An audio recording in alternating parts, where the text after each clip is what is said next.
उम्मीद है कि आप सब खैरियत से होंगे। देसी कुकिंग विद आसमा में आपका खुशामदीद। और आज मैं आपके लिए लेकर आई हूँ रमज़ान स्पेशल पकोड़ा मिक्स की रेसिपी, जो आप पूरा रमज़ान आराम से खाएंगे। एक दफ़ा बनाएंगे, बस एक ही दफ़ा आपको मेहनत करनी है और फिर आप बस झटपट से मिक्स करेंगे और पकोड़े बना लेंगे। तो अब हम अपनी रेसिपी को स्टार्ट करते हैं। अगर आप मेरे चैनल पर नए हैं तो मेरे चैनल को सब्सक्राइब कर लें, बेल आइकन को प्रेस कर दें ताकि मेरी नई आने वाली वीडियो की नोटिफिकेशन आपको बआसानी और बिल्कुल फ्री मिल सकें। तो अब हम अपनी रेसिपी स्टार्ट करते हैं। इसके लिए जो इंग्रेडिएंट्स चाहिए होंगे, सबसे पहले हमें बेसन चाहिए। बेसन मैंने 4 कप लिया है। तकरीबन ये 300 या 500 ग्राम्स होगा, यानी कि आधा किलो के करीब। और इसको मैंने छान लिया है अच्छी तरह, और छानना बहुत ज़रूरी है इसको, ताकि इसके अंदर जो एयर होती है वो निकल जाए और इसके अंदर जो गांठें वगैरह हैं वो भी निकल जाएं और ये स्मूथली हमारा एक पाउडर फॉर्म में मिल जाए। और अब इसके अंदर हमने 2 टेबल स्पून चावल का आटा, राइस फ्लोर ऐड किया है और 2 टेबल स्पून इसमें कॉर्नफ्लोर ऐड किया है। तो इससे क्रिस्पी बनेंगे आपके पकोड़े और बहुत ही अच्छे से इसके अंदर क्रस्ट बन जाएगा। अब ये मैंने 2 टेबल स्पून इसके अंदर कुटी हुई लाल मिर्च ऐड की है, हल्दी ऐड की है हाफ़ टी स्पून। बिल्कुल बाज़ार जैसे पकोड़े बनकर तैयार होंगे, जैसे हम बाज़ार से लेके खाते हैं ऐसे ही हम घर में बनाएंगे। अजवाइन ली है मैंने हाफ़ टेबल स्पून, इसको भी हल्का सा हमने हाथ से मसल के फिर ऐड किया है, वरना मोटी मोटी मुंह में आती है और इससे पेट में जो मसले मसाइल हों तो वो इससे बिल्कुल ठीक हो जाते हैं। अच्छा, हाफ़ टेबल स्पून मैंने कुटा भुना धनिया, हाफ़ टेबल स्पून कुटा भुना ज़ीरा ऐड किया है और इससे भी बड़ा ज़बरदस्त सा फ्लेवर आता है हमारे पकोड़ों में। और कसूरी मेथी ले लिए मैंने 1 टेबल स्पून, इसको भी हम हाथ से अच्छे तरीके से मसल के ऐड कर देंगे। सूखी हुई होती है, आराम से हम हाथ से जब मसलते हैं तो वो बिल्कुल चूरा चूरा सा हो जाएगी। और ये हाफ़ टेबल स्पून मैंने इसमें चाट मसाला ऐड किया है और 1 टेबल स्पून इसमें मैंने चिकन पाउडर ऐड किया है। इससे बिल्कुल हमारा ज़बरदस्त सा फ्लेवर आएगा पकोड़ों में। और ये नमक ऐड किया है मैंने 1.5 टीस्पून।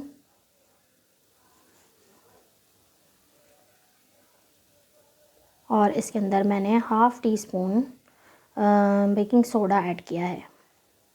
तो अब हम इसको मिक्स करेंगे अच्छे तरीके से, हमें मिक्स करना है और इतना मिक्स करना है ताकि हमारा ये जो मसाला है वो तमाम मसाला बिल्कुल अच्छे से हर तरफ मिक्स हो जाए, कहीं पर भी कोई चीज़ कम ज़्यादा ना हो। तो बस आप ये बना कर रख लें, आपके पूरे रमज़ान में आपको बार बार बहुत से मसाले बार बार निकालने नहीं पड़ेंगे। बस आप बेसन निकालेंगे, पानी इसमें मिलाएंगे जितना आपको लेना है, कितना थिक रखना है, कितनी इसकी कंसिस्टेंसी रखनी है, बस वो आपने ऐड करना है। सब्ज़ियों में जो भी सब्ज़ियाँ आपने बनानी है उसके पकोड़े वो आप बस ऐड करेंगे और फ़ौरन ही आपके पकोड़े बन जाएंगे। तो अब इसके लिए हमने एक जार लिया है। एयर टाइट जार होना ज़रूरी है, क्योंकि ये बिल्कुल इसके अंदर मॉइस्चर नहीं होना चाहिए। अगर मॉइस्चर होगा तो ये ख़राब हो जाएगा, ज़्यादा दिन नहीं चलेगा, बदबू वगैरह आ सकती है। तो आपको एयर टाइट जार लेना है, बिल्कुल अंदर से ड्राई होना चाहिए, खुश्क होना चाहिए, इसके अंदर बिल्कुल कोई पानी वगैरह नहीं होना चाहिए और बिल्कुल एयर टाइट होना चाहिए। तो ये आप देख सकते हैं मेरा ये 1 kg का, हाफ़ kg का डब्बा ये पूरा फुल हो चुका है, उसके अलावा भी बचा है। तो अब मुझे जितना चाहिए होगा मैं उसके हिसाब से इसको बैटर बना के और फिर मैं आपको पकोड़े बनाकर दिखाऊंगी कि हमारे कितने अच्छे क्रिस्पी से पकोड़े बनकर तैयार होंगे। तो अब ये मैंने छोटे बाउल में ऐड कर लिया है, क्योंकि हमारे फैमिली के हिसाब से मैं अपने पकोड़े बनाऊंगी, बहुत ज़्यादा नहीं बनाऊंगी, क्योंकि बहुत ज़्यादा हम फिर और चीज़ें भी बनाते हैं, रोल हैं, समोसे हैं, तो इसलिए पकोड़ों की तादाद इतनी नहीं होती। और मैंने ये कंसिस्टेंसी थोड़ी सी रनी रखी है, इसलिए कि बहुत ज़्यादा बैटर अगर चिपक जाता है आलू पे या पकोड़ों में तो वो बहुत ज़्यादा फिर हैवी हो जाता है। तो मैंने थोड़ा सा इसको गीला ही रखा है रनी। और अब इसको इसमें मैं जो आलू के पकोड़े हैं सबसे पहले वो बनाऊंगी और फिर मैं सब्ज़ी के पकोड़े बनाने के लिए इसको और मज़ीद और बेसन भी इसमें ऐड करूँगी। तो अभी फ़िलहाल मैंने थोड़ा ऐड किया है इसमें, अभी मैं पहले बनाऊँगी। और मैंने ये सब्ज़ियाँ काट करके रखी हुई हैं।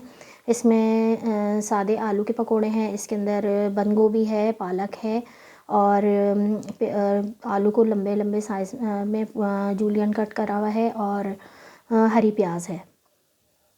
तो अब हम पकौड़े बनाना स्टार्ट करते हैं। तेल को हमने मीडियम टू हाई हीट पर रखा है और अब मैंने इसके अंदर अच्छे से हीट हो गया है ऑयल, तो अब मैंने इसमें पकोड़े डाले हैं। बिल्कुल ऐसा नहीं होना चाहिए ऑयल के ठंडा सा हो तो ये जो पकोड़े हमारे सॉगी से बनते हैं। तो हमें ऑयल जो है वो मीडियम रखना है ताकि हमें डालते ही पकोड़े थोड़े बेसन जो है वो सेट हो जाए। तो आप देख सकते हैं जितने भी आपने डाल आ सकते हैं उतने आप इतने फ्राई कर लें। तो ये एक आलू था, मैंने इसको किया था और एक आलू को मैंने सब्ज़ी वाले पकोड़े बनाने हैं। तो ये हमारे दोनों तरफ से गोल्डन हो चुके हैं। आप देख सकते हैं पकोड़े हमारे कितने क्रिस्पी बन के तैयार हुए हैं और इतना अच्छा सा कलर आ गया है। तो अब मैं सब्ज़ी वाले पकोड़े भी इसी तरह से बनाऊँगी और मैंने बहुत ज़्यादा बेसन इसमें नहीं लगाया है।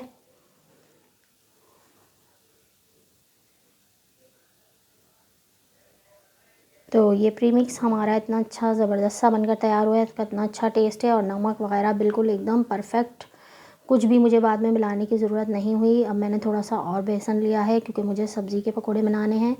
तो अब मैं तमाम सब्ज़ियां इसमें ऐड कर दूंगी और ये भी मैंने ये थोड़ा मैंने गाढ़ा रखा है, वो मैंने थोड़ा सा पतला रखा था, ये गाढ़ा रखा है। और अब इसके अंदर मैं सब्ज़ियाँ ऐड करूँगी। थोड़ी थोड़ी सब्ज़ियाँ मैंने सारी इसमें ऐड कर दी हैं, पालक और हरी प्याज, आलू और बंद गोभी। तो ये मिक्स सब्ज़ी के हम पकोड़े बनाएंगे, बड़े ही मज़ेदार बनते हैं ये। तो आप चाहें तो इस बैटर में खाली पालक के, खाली बैंगन के और हरी मिर्च के भी इसी तरह से स्टफ़ हरी मिर्च जो होती है वो भी आप बना सकते हैं। यही जो बेसन का हमारा मिक्सचर है ये तमाम पकोड़ों में काम आएगा आपको। तो बस ये मैंने मिक्स कर दिया है। इसमें भी मैंने बेसन बहुत ज़्यादा नहीं लिया है इसलिए कि बस इसको मुझे सब्ज़ियों को एक जगह जोड़ना है, इसलिए मैंने इतना ही बेसन यूज़ किया है। बहुत ज़्यादा बेसन के पकोड़े रमज़ान में इतना ज़्यादा नहीं खाने चाहिए, बस मैंने कम कम मकदार में बेसन लगाया है इसमें। तो आप देख सकते हैं सब्ज़ियों की मकदार ज़्यादा है और ये हमारे बड़े अच्छे से क्रिस्पी से बनकर तैयार होंगे। और अगर आप बेसन ज़्यादा कर देंगे तो फिर वो बेसन बेसन आएगा मुंह में और सब्ज़ियों का पता नहीं चलेगा।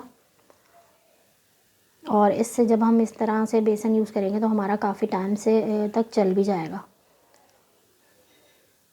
खाने पीने का ख्याल रखना चाहिए रमज़ानों में, बहुत ज़्यादा ओवर ईटिंग नहीं करनी चाहिए ताकि हमारा मैदा जो है हाजमे का निज़ाम वो भी सही रहे। तो इसमें अजवाइन वगैरह जो हमने इस तरीके की चीज़ें डाली हैं उससे बिल्कुल भी बेसन नुकसान भी नहीं करेगा और हमें जो सब्ज़ियों के पकोड़े हैं वो बिल्कुल हल्के हल्के फ़ील होंगे, बहुत ज़्यादा हमें हैवी नहीं होंगे। तो ये आप देख सकते हैं हमारे पकोड़े बिल्कुल बनकर रेडी हो चुके हैं, गोल्डन ब्राउन कलर आ चुका है और देखने में भी क्रिस्पी लग रहे हैं और ये क्रिस्पी बने भी हैं। तो अब हम इन्हें डिश आउट कर लेंगे। तो ये बिल्कुल हमारे पकोड़े रेडी हैं, बनकर तैयार हैं। हरी चटनी के साथ खाएं, केचप के साथ खाएं। उम्मीद है कि आपको मेरी ये रेसिपी पसंद आई होगी और अगर रेसिपी पसंद आई है तो कमेंट सेक्शन में ज़रूर बताइएगा। अपना बहुत सा ख्याल रखिएगा, दुआ में याद रखिएगा। अल्लाह हाफ़िज़।